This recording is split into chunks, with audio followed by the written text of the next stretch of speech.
Hello friends, Suhani's kitchen बघणाऱ्या माझ्या सगळ्या खवय्यांचं खूप मनापासून स्वागत। आज आपण अतिशय चविष्ट आणि झटपट होणाऱ्या 4 वेगवेगळ्या पालेभाज्या कशा करायच्या ते बघणार आहोत। चला तर मग जाऊया माझ्या किचन मध्ये आणि बघूया यांची साहित्य आणि कृती। सुरुवातीला आपण करणार आहोत मेथीची ताकातली भाजी। यालाच मेथीची गरगट्टा भाजी असं सुद्धा म्हणतात। सगळ्यात आधी आपण भाजीची पूर्वतयारी करून घेऊया। त्याकरिता एका मोठ्या मिक्सिंग बाउल मध्ये 2 मोठे चमचे भरून चणा डाळ, 2 मोठे चमचे भरून तुरीची डाळ आणि 2 मोठे चमचे भरून शेंगदाणे 3 ते 4 वेळा पाण्याने स्वच्छ धुवून घ्यायचे आहेत आणि 1 तासभर भिजत घालायचे आहेत। इथे मी मेथीची एक कोवळी जुडी निवडून स्वच्छ धुवून कॉटन कपड्यावर पाणी निथळण्यासाठी ठेवलेली आहे।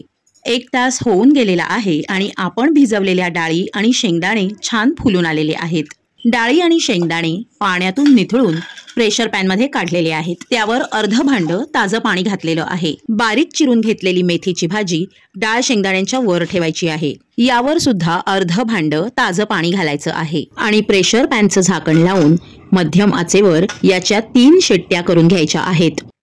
3 शिट्ट्या होऊन कुकरचं प्रेशर रिलीज झालेलं आहे।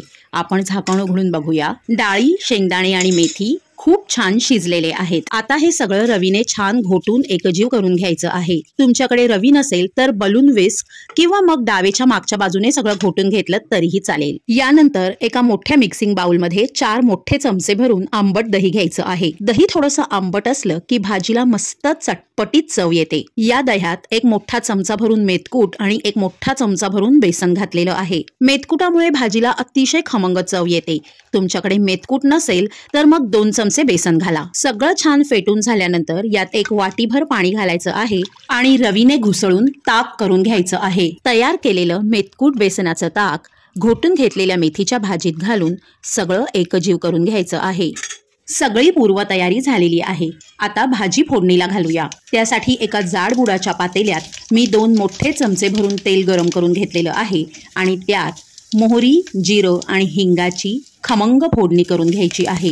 यानंतर 10 ते 12 कढीपत्त्याची पानं घालायची आहेत आणि 12 ते 15 लसणीच्या पाकळ्या ठेचून घालायच्या आहेत। या पाकळ्या चांगल्या लालसर होईपर्यंत मंद आचेवर फोडणीत परतून घ्यायच्या आहेत। 7-8 हिरव्यागार मिरच्या आणि अर्धा टीस्पून हळद घालून फोडणीत 1 मिनिटभर परतून घ्यायचं आहे। भाजीला मिरच्यांचाच तिखटपणा आहे, लाल मिरची पावडर आपण घालणार नाही आहोत। त्यामुळे तिखट सणसणीत चांगल्या 7 ते 8 मिरच्या आवर्जून घाला, तरच या भाजीला अप्रतिम चव येईल। आता यात ताकात घोटलेली मेथी घालायची आहे, भांडभर पाणी घालायचं आहे आणि सगळं छान मिक्स करून घ्यायचं आहे। चवीनुसार 1.5 ते 2 टीस्पून मीठ आणि अर्धा टीस्पून गूळ घालून सगळं पुन्हा एकदा मिक्स करून घ्यायचं आहे। गूळ ऐच्छिक आहे, तुम्हाला आवडत नसेल किंवा तुम्ही भाजीमध्ये गूळ घालत नसाल तर नाही घातलात तरीही चालेल, पण मेथीची कडू चव, ताकाची आंबट चव आणि मिरच्यांची तिखट चव गुळामुळे छान बॅलन्स होते। आता या मेथीच्या भाजीला मध्यम आचेवर पहिली दणदणीत उकळी आणायची आहे आणि पहिली उकळी आल्यानंतर गॅसची आच मंद करून भाजी 6 ते 7 मिनिटं शिजवून घ्यायची आहे। म्हणजे यात घातलेलं बेसन सुद्धा कच्चं न राहता भाजी सोबत छान शिजेल। 5-6 मिनिटांनंतर भाजी छान शिजली की वरून ताजी हिरवी कोथिंबीर घालायची आहे। भाजीची कन्सिस्टन्सी तुम्ही बघू शकता। तुम्हाला जर यापेक्षा घट्ट गोळा भाजी हवी असेल तर फोडणीत मेथीची भाजी घातल्यानंतर वरून पुन्हा पाणी घालू नका। मेथीची गरगट्टा भाजी तयार आहे। आता आपण याला वरून सुद्धा 1 फोडणी देणार आहोत, ज्याने भाजीची चव अगदी दुपटीने वाढेल। ही फोडणी अजिबात स्किप करू नका। एका कढईत मंद आचेवर 2 टेबलस्पून तेल गरम करून त्यात अर्धा टीस्पून जिरं चांगलं लालसर परतून घ्यायचं आहे। जिरं लाल झाल्यानंतर लसणाच्या 10 ते 12 पाकळ्यांचे उभे पातळ काप करून यात घालून लालसर होईपर्यंत परतून घ्यायचे आहेत आणि 2 लाल मिरच्या सुद्धा छान परतून घ्यायच्या आहेत। ही खमंग चुरचुरीत फोडणी भाजीवर ओतूया आणि गरमागरम गरगट्टा भाजी वाफाळत्या भाताबरोबर सर्व्ह करा। ज्वारीची किंवा बाजरीची भाकरी गरगट्टा भाजीत चुरून खाल्ली की त्याची अफलातून चव लागते। पोळी, पुरी आणि पराठ्याबरोबर सुद्धा ही भाजी खूप छान लागते। आता आपण करणार आहोत चमचमीत डाळ पालक।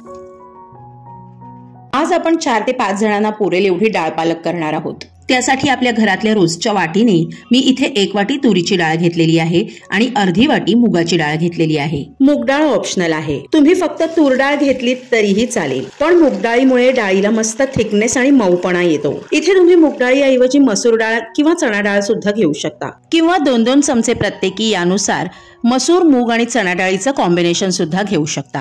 डाळी 2 ते 3 वेळा स्वच्छ पाण्याने धुवून 20 मिनिटं भिजत ठेवायच्या आहेत। भिजवलेल्या डाळी लवकर शिजतात, त्यामुळे इंधनाची आणि वेळेची बचत होते। शिवाय भिजवलेल्या डाळीतले न्यूट्रिएंट्स आणि मिनरल्स आपल्या शरीरात खूप पटकन ॲब्झॉर्ब होतात। डाळ पचायला हलकी होते आणि गॅसेस आणि ब्लोटिंगचा त्रास होत नाही। म्हणूनच मी कुठल्याही पद्धतीची डाळ किंवा वरण करताना ती कमीत कमी 20 मिनिटं ते अर्धा तास भिजत ठेवते। 20 मिनिटं होऊन गेलेली आहेत। आपण झाकण उघडून बघूया। तुम्ही बघू शकता डाळ छान फुलून आलेली आहे। आता डाळ भिजवलेलं हे पाणी फेकून द्यायचं आहे आणि डाळ कुकरमध्ये घालून त्यात फ्रेश पाणी, तेल, मीठ, हिंग, हळद घालून जशी आपण नेहमी डाळ शिजवून घेतो तशी शिजवून घ्यायची आहे। कुकरच्या 3 शिट्यांमध्ये ही अशी छान मऊसूत डाळ शिजून तयार आहे। इथं मी पालकची एक रेग्युलर जुडी घेतलेली आहे। आता थंडीच्या दिवसात पालेभाज्यांच्या जुड्या छान स्वस्त मिळायला लागलेल्या आहेत। 30 ते 35 रुपयांना मिळणारी एक जुडी आता 15 रुपयाला मिळायला लागलेली आहे। तुम्ही हा व्हिडिओ कोणत्या राज्यातून किंवा कोणत्या देशातून बघताय आणि सध्या तुमच्याकडे पालक जुडीचा काय भाव आहे हे कमेंट करून मला नक्की सांगा। पालक जुडी निवडून पालकाची पानं 3 ते 4 वेळा स्वच्छ धुवून निथळून बारीक चिरून घेतलेली आहेत। वाटणासाठी 2 मोठे टोमॅटो, 8 ते 10 लसणाच्या पाकळ्या, 1 इंच आल्याचा तुकडा आणि 2 हिरव्या मिरच्या घेतलेल्या आहेत। मिक्सरमध्ये याची बारीक पेस्ट करून घ्यायची आहे। डाळ पालक करण्यासाठी जाड बुडाच्या कढईत मंद आचेवर 2 टेबलस्पून तेल गरम करून घेतलेलं आहे। गरम तेलात 1 टीस्पून जिरं चांगलं तडतडू द्यायचं आहे। पाव टीस्पून हिंग घालूया। इथं मी 2 मोठे कांदे बारीक चिरून घेतलेले आहेत आणि तेलात 2 ते 3 मिनिटं त्याचा कच्चेपणा जाईपर्यंत परतून घ्यायचे आहेत। जास्त लालसर किंवा अगदी काळपट ब्राऊन करायचे नाहीत। यानंतर आपण जे टोमॅटोचं वाटण करून ठेवलेलं आहे ते घालायचं आहे आणि वाटण सुद्धा 2 ते 3 मिनिटं मध्यम आचेवर परतून घ्यायचं आहे। यानंतर 1 टीस्पून मीठ, 1 टीस्पून धणेपूड आणि अर्धा टीस्पून हळद घालून पुन्हा एकदा 2 मिनिटं परतून घ्यायचं आहे। 1 टीस्पून लाल मिरची पावडर घालून मसाल्यासोबत 1 मिनिटभर परतून घेऊया। आता यात बारीक चिरलेली पालकची पानं घालून मसाल्यासोबत मिक्स करून घ्यायची आहेत आणि पुढे 2 ते 3 मिनिटं परतून घ्यायची आहेत। पालकच्या पानातून लगेच पाणी रिलीज होतं आणि ती पटकन आळतात आणि मऊ शिजतात। लक्षात असू द्या, इथं आपल्याला पालक पूर्णपणे न शिजवता 2 मिनिटं फक्त परतून घ्यायचा आहे, कारण पुढे जाऊन आपण तो डाळी बरोबर शिजवणार आहोत। या स्टेजला शिजवलेली डाळ घालून मसाल्यांसोबत एकजीव करून घ्यायची आहे। डाळ शिजल्यावर मी ती घोटून घेतली होती, त्यामुळे तुम्ही बघू शकता ती किती सिल्की स्मूथ दिसते। तुम्हाला डाळ कितपत पातळ किंवा घट्ट हवी आहे त्यानुसार इथं पाणी घालायचं आहे। मी 1 ग्लास भरून पाणी घातलेलं आहे, सो दॅट ही डाळ भाताबरोबर तर खाता येईलच, पण पोळी आणि भाकरी बरोबर सुद्धा उत्तम लागेल। शिवाय डाळ थंड झाल्यानंतर ती थोडीशी आळतेच। सगळं छान मिक्स झाल्यानंतर डाळीला मध्यम आचेवर 1 उकळी काढायची आहे। उकळी आल्यानंतरची याची कन्सिस्टन्सी तुम्ही अगदी जवळून पहा। ही आमटीसारखी पातळ नाही किंवा झुणक्यासारखी घट्टही नाही, तर एखाद्या पंजाबी भाजीच्या ग्रेव्ही सारखी थपथपीत आहे। 1 टीस्पून गरम मसाला घालून सगळं मिक्स करून घेऊया। डाळीला खूप जास्त उकळायची किंवा शिजवायची आवश्यकता नाही, कारण त्यामुळे पालकचे सगळे न्यूट्रिएंट्स आणि चव मरून जाईल। आता आपण डाळीसाठी मस्त असा चुरचुरीत तडका करणार आहोत। हा तडका मात्र अजिबात स्किप करू नका, याने डाळीची चव एका वेगळ्याच लेव्हलवर जाते। तडका पॅन मध्ये मंद आचेवर 2 टेबलस्पून तूप गरम करून घेतलेलं आहे। तुम्ही वीगन असाल किंवा कोणत्याही कारणास्तव तूप खात नसाल तर त्याऐवजी तेल घेतलं तरीही चालेल। अर्धा टीस्पून जिरं घालूया आणि जिरं चांगलं लाल झालं की 10 ते 12 लसणाच्या पाकळ्या बारीक कापून घालायच्या आहेत आणि त्या सुद्धा लालसर होईपर्यंत फ्राय करून घ्यायच्या आहेत। अर्धा टीस्पून कसुरी मेथी आणि 2 लाल सुक्या मिरच्या घालून मिक्स करून घेऊया। सगळ्यात शेवटी गॅस बंद करून 1 टेबलस्पून काश्मीरी लाल मिरची पावडर घालायची आहे आणि मिक्स करून घ्यायची आहे। इथं गॅस बंद न करता मिरची पावडर घातली तर त्याचा मोठा ठसका उठेल। तयार तडका पालक डाळीवर ओतून मिक्स करून घेऊया। सगळ्यात शेवटी थोडासा लिंबाचा रस पिळायचा आहे। वरून भरपूर ताजी हिरवी कोथिंबीर घालायची आहे आणि सगळं एकजीव करून डाळ 5 मिनिटासाठी झाकून ठेवायची आहे, म्हणजे सगळे फ्लेवर्स, तडक्याचे फ्लेवर्स एकमेकांमध्ये जेल होतील। 5 मिनिटांनंतर गरमागरम डाळ पालक सर्व्ह करूया। तुम्ही याची थिक आणि क्रीमी कन्सिस्टन्सी बघू शकता। चव सुद्धा अगदी ढाब्यावर मिळते तशी मस्तच चमचमीत असते की तुमची मुलं 2 ऐवजी 4 पोळ्या तर नक्कीच खातील। आणि सगळ्यात शेवटी आपण करणार आहोत चंदन बटव्याची भाजी। यालाच बथुआ का साग असं सुद्धा म्हणतात। इथं कोवळ्या पानांच्या भाजीची एक जोडी निवडून पाण्यातून स्वच्छ धुवून घ्यायची आहे आणि मिक्सरच्या भांड्यात 2 ते 3 चमचे पाणी घालून दरदरीत वाटून घ्यायची आहे। काही जण ही भाजी आधी कुकरला वाफवून घेतात आणि मग फोडणी घालतात, पण एकदा या पद्धतीने सुद्धा भाजी करून बघा। झटपट तर होतेच, पण अतिशय चविष्ट लागते। 15 ते 20 लसणाच्या पाकळ्या आणि 5 ते 6 हिरव्या गार तिखट मिरच्यांचं पाणी न घालता दरदरीत वाटण भाजीसाठी करायचं आहे। ही आहे 2 चमचे तुरीची डाळ, 2 चमचे चण्याची डाळ आणि 2 चमचे कच्चे शेंगदाणे। मी रात्रभर भिजत घातले होते। तुम्हाला जर रात्रभर भिजत घालायला जमले नाहीत तर कमीत कमी तासभर तरी भिजत ठेवा। भाजी फोडणीला घालण्यासाठी जाडबुडाच्या कढईत 2 चमचे तेल तापवून घेतलेलं आहे आणि त्यात मोहरी, जिरं, हळद आणि हिंगाची खमंग फोडणी करून घ्यायची आहे। अशी मस्त चुरचुरीत फोडणी जमली की भाजी सुद्धा अगदी खमंग लागते। 10-12 कढीपत्त्याची पानं फोडणीत परतून घ्यायची आहेत। यानंतर एक मोठा कांदा परतून घ्यायचा आहे। कांदा खूप जास्त बारीक चिरू नका आणि खूप जास्त परतूही नका।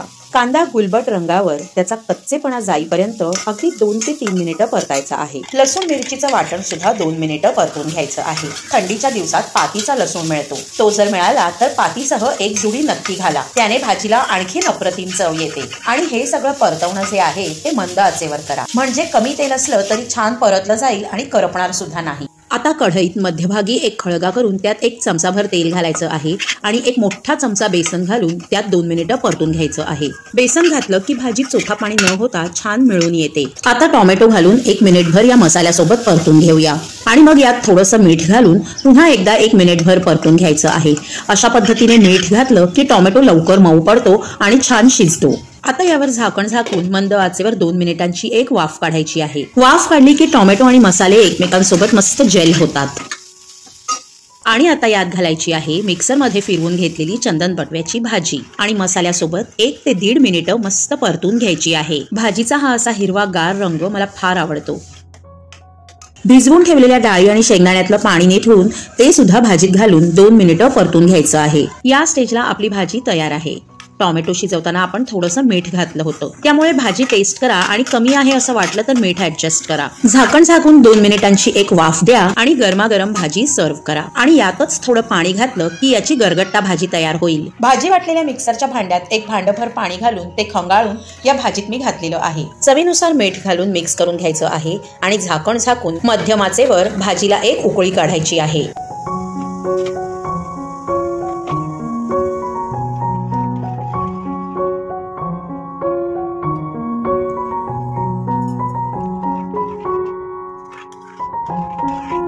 आणि अतिशय पौष्टिक, चविष्ट, खमंग अशी चंदन बटव्याची भाजी सर्व्ह करायला तयार आहे। गरमागरम भाजी पोळी, भाकरी किंवा वाफाळत्या भाताबरोबर एन्जॉय करा। फ्रेंड्स, या व्हिडिओला भरपूर प्रमाणात लाईक आणि शेअर करा आणि अशाच इनोव्हेटिव्ह रेसिपीज बघण्यासाठी सुहानीज किचनला सबस्क्राईब करा। भेटूया लवकरच एका नवीन रेसिपीसह, पण तोपर्यंत बाय बाय।